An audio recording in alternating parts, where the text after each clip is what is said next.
Hey everyone, welcome to BITESIZE Tea. Whether you've been here for a little while or you've just joined, I appreciate you tuning in to this video.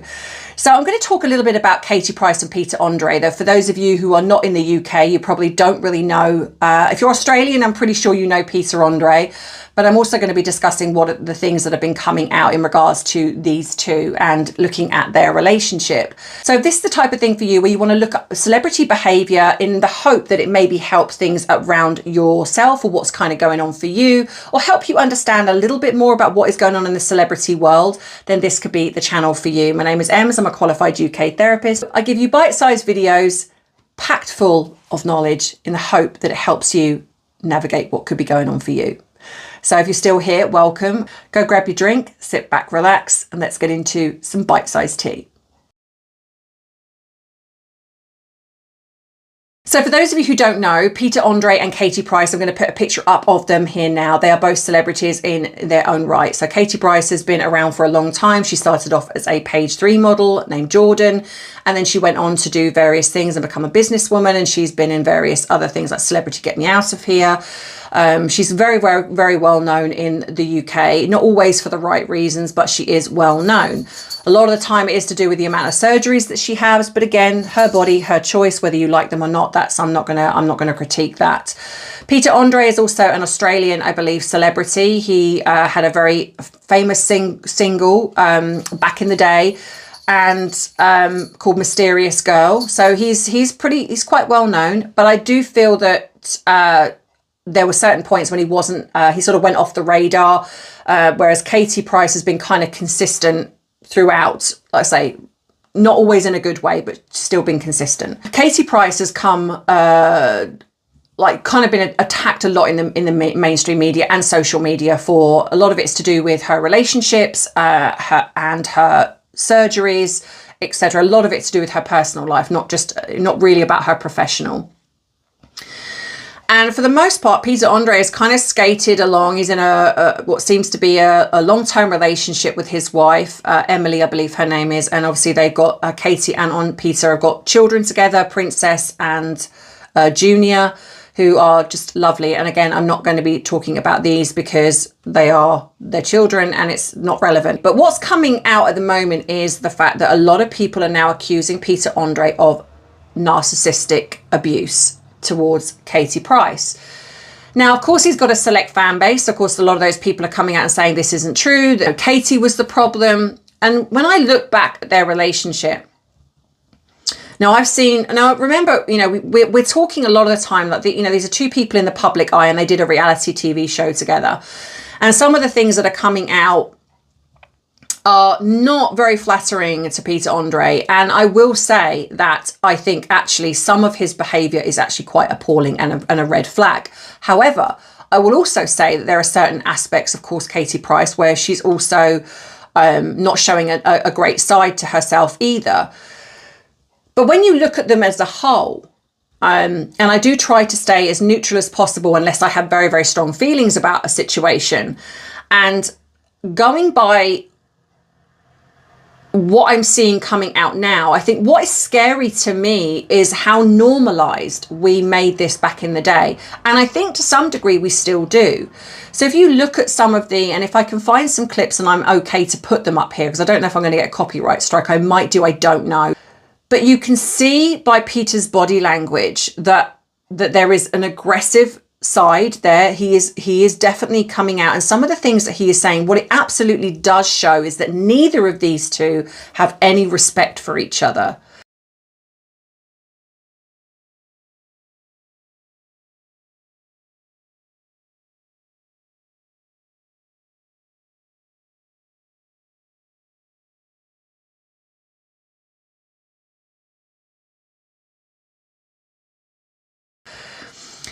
So, of course, a lot of people are saying, did he get together with her because he wasn't particularly as well known? Nothing was really happening for him until he did Celebrity Get Me Out of Here, because that's how they met. And of course, the answer could also be yes. It could be that he used her to do that. But it also could be that was maybe the aim, but then he ends up falling in love with her. Because I do feel that at certain points he did find her very attractive. But I find what's concerning is how sexual he is publicly. It's like some of the things that he says, especially when she's heavily pregnant, are very disconcerting and quite actually, I would say, ring alarm bells to me. Now, does she show a lack of respect to him? Yes, she does. But I think there's also this thing that we call reactionary abuse. So a person can react to someone who is doing something, and it's not that she's scared of him, so she's reacting to him, and so she's kind of protecting herself in some way of doing that. Unless we are there in behind the scenes, we don't always know what goes on in relationships. Like, you know, a lot of you know, if you've come from tea and therapy, that I talk about Harry and Meghan. But all we can do is go by what we see in the public eye. And when you have a reality TV show and you have got the person pulling her hair, which he does on one occasion, he pulls her hair, and this is not AI. I mean, and that's the other thing that's come out. Peter says some of this is AI. It's not. I was around when I watched a lot of this show, so I remember a lot of the things that were being said, and this is way back before AI was even a thing. So this is not AI. This is him actually doing it. He is very, very degrading towards her, like referring to when she was a page 3 model. It's like, you know, at one point he gets really upset because he thinks she's flirting with Matt Damon. He comes across very, very insecure. And within that insecurity, he puts her down an awful lot. And when I remember watching this back then, I mean, this is obviously quite some years ago, I can remember that a lot of people just thought it was funny. A lot of people just bypassed a lot of what he was doing. And I think in today's society, this is still happening where we normalize this type of behavior. I mean, I certainly have that with clients that come to me. And if they talk about, say, what I see as a potentially abusive relationship, I will hear them say, well, she hasn't hit me, or he hasn't hit me, so it can't be that bad. Emotional, psychological abuse is as bad. Abuse is abuse. No matter which way we look at it, there's just different variations of it. If you're being abused by someone that's supposed to love you, that's an alarm bell. That's a red flag. And it definitely needs looking into. Now, could it be that he's potentially changed and he's now with Emily, and perhaps because she is a more calmer influence, it doesn't bring out that side of him? Yes, of course. They've gone on to have children. They seem to be potentially happy. But I think what we're seeing, if I'm honest, with Emily is that she's navigating his moods. Like I think they did a reality thing, and then he got upset because he had organized something and thinking that she'd never gone there, and she's like, oh, I've already been there. And instead of kind of thinking, well, okay, yeah, I'm disappointed, but you know what? This is going to be different because it's you and I, and it's going to be different memories.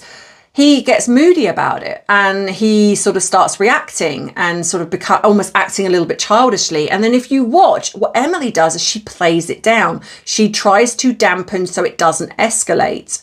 And I wonder if that's a little bit of how that works with their relationship. Is like he is very emotional, and he gets very sort of very in his feelings about something. There's an insecurity, and she just plays it down and brings him out of it. Now, to some degree, you can argue that that's kind of normal in relationships. But is it? And that's the point. Is that what we're doing? Are we normalizing this type of behavior in relationships? Because a lot of the time we've seen ourselves do it ourselves. How many times have you been with a partner or a family member or a friend, and they've got upset with you over something that just seems a bit of a extreme reaction, and instead of you sort of acting as if actually this is not okay, you kind of played it down and been like, oh, you know, I'm just going to navigate and make sure they're okay, rather than whether or not it's affected you or not, or whether they said something hurtful to you. And then of course then they'll apologize and say, oh, it was just because I felt this way, or I did this, you know, and then you're kind of like, oh, it's okay, it doesn't matter. But it does matter. It does matter. You know, if you're somebody that is always trying to navigate your partner's mood, and everything about your home or your environment is dependent on the type of mood they're in, that's the problem. And it is a problem that they definitely need to look at. Every relationship is different. every relationship. You know, there isn't one that comes into my office where I talk to somebody and I'm like, oh yeah, that's exactly the same as another one. It's not. Everyone deals with things differently, and this might be what works for you. And if you don't feel it's a problem, then that is your right to do so. But when I'm watching somebody, like the way he speaks to Katie Price, and also how Katie Price speaks to him, that is, in my opinion, a very toxic relationship, and it just shows that they are not compatible. Separately, they might be lovely people. He might be very, very respectful with Emily and completely different, which is why their relationship works. However, if you're not compatible, it will show. No matter which way it develops, it will start to show. So either one of two things is going to happen. You're either going to recognize that you're not compatible, and so you're either going to work towards becoming compatible, or you'll separate, or one of you will start changing so you can manage the other person. The other person won't change, but you will change yourself to manage them. You know, so which, you know, have you ever, you know, I'm asking you guys, have you ever been in that situation where you have been in, whether it's in a relationship, whether it's been in a friendship or your family, you're constantly, you know, sort of dumbing yourself down in a way just so they don't escalate, that, you know, you're very aware of their moods and everything is tailored around that. So yeah, so let me know what you think in the comments. Have you been through this? You know, what are your thoughts if you know of Katie Price and Peter Andre? And I've just used them as an example of how toxic relationships can be and how we can navigate those. But yeah, your thoughts if you know anyone that's similar to that, or you've been through it yourself, but let me know in the comments. If you like this video, then please give it a thumbs up. If you want more of this type of content, then please let me know in the comments as well. If you haven't subscribed already, then please think about doing so you don't miss future uploads. Yeah, and that being said, you can join up as a member if you so choose. You don't have to. You can super chat. You can treat me to a cup of coffee. I have an Amazon wish list. There's a PO box you can write to me, email me. There's lots of ways to connect and be part of this bite-sized tea family. So that being said, as always, don't forget to head across to Tea and Therapy if you want more of the royal family stuff, drama. If not, stick with bite-sized tea and you won't go wrong. Okay, as always, take care. I love you. I appreciate you. But most of all, I respect you. Take care. Bye-bye.